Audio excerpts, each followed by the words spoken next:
A chemical weapons attack that left dozens of civilians dead in northern Syria. Congressman Kinzinger, member of the House Foreign Affairs Committee, Air National Guard as well. Sir, welcome back here. You have, well, you've been on this topic for some time.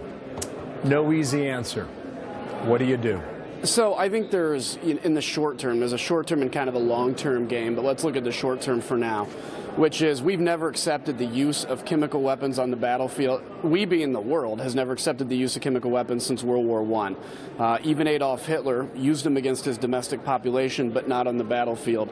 So this is, I think what needs to happen in the short term is strikes against the regime to make it clear that the use of chemical weapons, the benefit you'll gain from that are outweighed by the cost you're going to incur from strikes. I think decapitating Assad from his fielded forces by hitting his command and control nodes in Damascus, grounding his air force by hitting the airfields and destroying the runways, that's a start. That's how you prevent the use of chemical weapons in the future. Okay. And in the longer term, that can drive them to the table. You have Russians there. Yeah. You have ISIS there. You have several hundred U.S. service members on the ground there. I think the ultimate question then becomes, if that's the course of action you take, you have to fill in the next question. That is, what does Assad do then? Yeah. And now you're out of the vacuum of a controlled situation. And you're waiting for the response. Well, I can tell you what Assad's doing now without a response, and that is indiscriminately destroying his population. He's creating a generation of people that are so angry at him that they're radicalizing as well. So you're creating that next generation of ISIS. And I think he'd use chemical weapons again if he actually thought that there was going to be no repercussions. So again, in the short term, I think the broader issue of Syria needs to be dealt with probably at the negotiating table where Assad can't stay. Maybe he gets safe haven elsewhere. But on the short term, which is the immediate, the use of chemical weapons, it has to be clear to the regime that was a red line, and even though President Obama didn't force it, President Trump will. And the cost of using chemical weapons is huge. You know, all roads that run through Damascus go through Moscow first. Nikki Haley at the UN yesterday said this.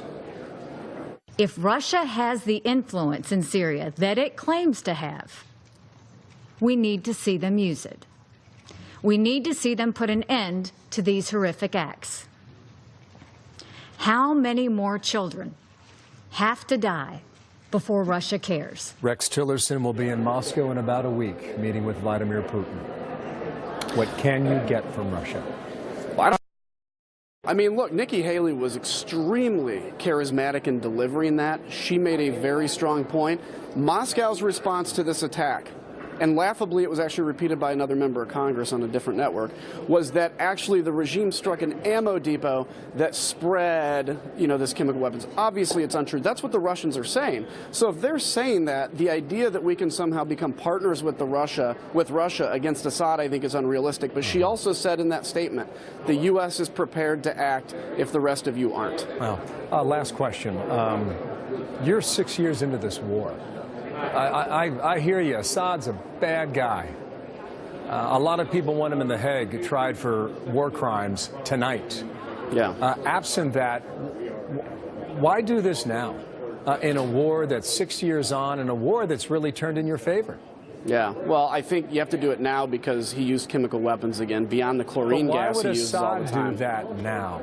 Oh, why would he do it? Look, I think A, he's testing Trump, he's testing the international community, but I think number three, or B, the second reason is because he thinks that there is a psychological impact to the population to do it. He is all about inflicting collective pain, which is why you see the Russians and Assad bomb hospitals. There's no other reason to bomb hospitals except to make it more miserable on the population in hopes that they capitulate. I think that's why he uses them. That's a relevant point, and that leads to genocide.